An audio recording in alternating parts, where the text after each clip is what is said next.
a little while back I had some issues with my dog where she would not eat anything. So, trying to figure out what she would want to eat, I went around and I bought the expensive dog food, canned dog food. I bought the cheap stuff. I bought the mid-grade stuff. Nothing would work. She wouldn't eat it. The only time that she would actually eat any of the canned dog food, which she's not a fan of dry dog food either, but the only time that she would eat any of it is after she had gone a whole day without eating. It started from just a nice little thing that my wife had done for her and gave her one piece of some rotisserie chicken that we had one evening. And then my dog would not eat the manufactured dog food. So, doing some thinking and coming up with some stuff, trying to figure something out, I came up with a recipe for some dog food that works. And she's been eating this for probably a year or more, and she's healthy, she's great. And the great thing about it is there's no weird manufactured ingredients that you can't pronounce that's in it. It has 4 ingredients.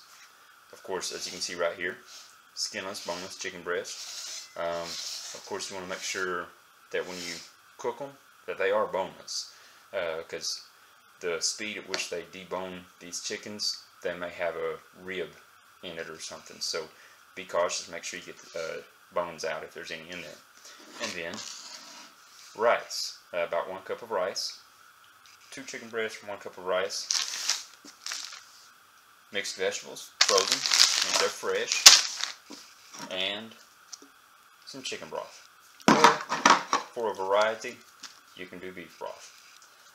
Of course, whatever preservatives are in these is the only preservatives that there are, which of course this is for human consumption, so is pretty decent, pretty high sodium content, but when you break it down in small portions, it's not that much, and it's probably a whole lot better than the unknown that you're getting from the manufacturer. So anyway, first of all, it's a real simple process. You cook your chicken, you cook your rice, you cook your vegetables, heat this up a little bit, and then mix it together. For the chicken, I always use a cast iron skillet. Every now and then I've actually used a crock pot. That way you could just slowly cook for a little while, which I cook this on a low fire anyway, as you can see, very low fire. Just take it, put the chicken in there, you can hear that sizzling,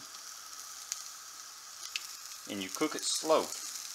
That way it's nice and tender, which I mean it really don't matter if you cook it slow or fast, I guess.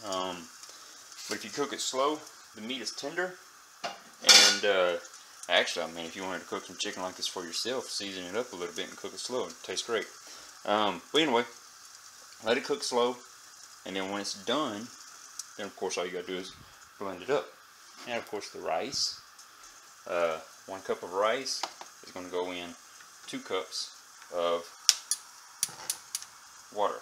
So I've got to let that boil. Then the mixed vegetables, take it, and I've got chicken blood all over my hand, so I'm going to rinse it off just a little bit and spread some salmonella all over my kitchen.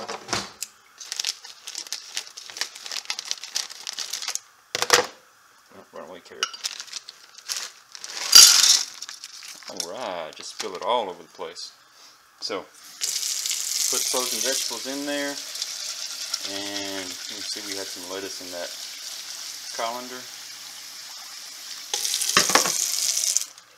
I'll get the vegetables off the counter in a minute.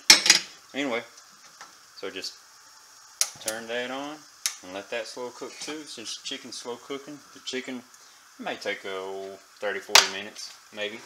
But anyway, so you cook the chicken, cook that, cook your rice, and then once that gets done, then we'll proceed to the next part. Alright, so I've got the chicken cooked, the vegetables cooked, the rice cooked, and the broth warmed up a little bit. I've already shredded the chicken, and first of all, I want to apologize about if it seems like it's dim. I just don't have much lighting over here. So anyway, once you get it all cooked, all you do is blend it up. Now you may have a bigger blender, so make this process a little bit quicker for you. And my daughter accidentally dropped this lid and ended up breaking this piece over here. So it's simple, it still works, so I just use a napkin to cover it up.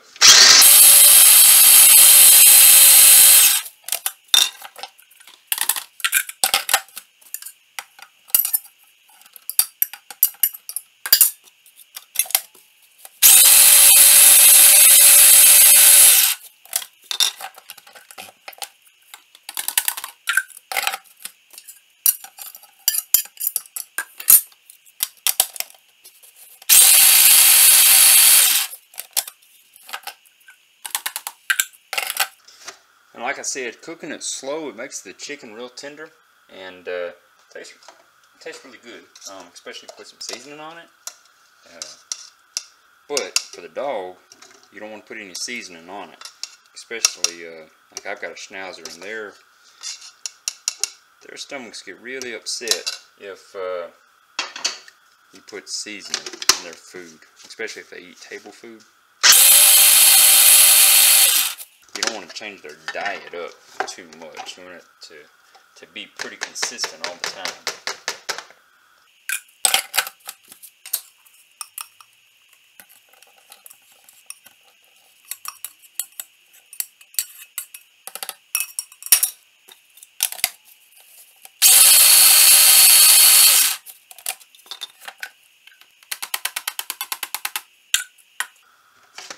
Alright, so that's all of the blending that's needed.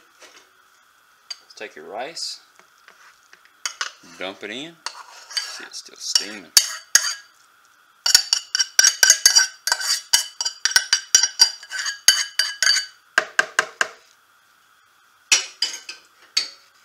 Take the broth, pour it on,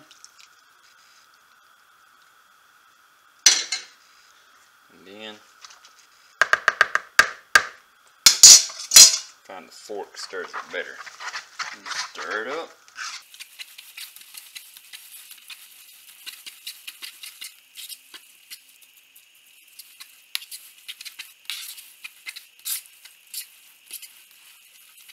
And there you have it. That is my dog's dog food. And the best thing about it is, if you're hungry enough, well, you really don't even have to be that hungry, but if you're in a bind and you ain't got very much time and you got to run out the door, get you a little bite of it, maybe put some seasoning on it. Tastes good. Tastes better with some seasoning, but tastes good. So anyway, that's it. And it'll take my dog about 4 days to eat that. Pretty cheap, so hopefully you can use it. If your dog is not eating because of medical conditions, then this is probably not going to help. But if it's just because of a picky eater, then your dog may really enjoy this. So, thanks for watching.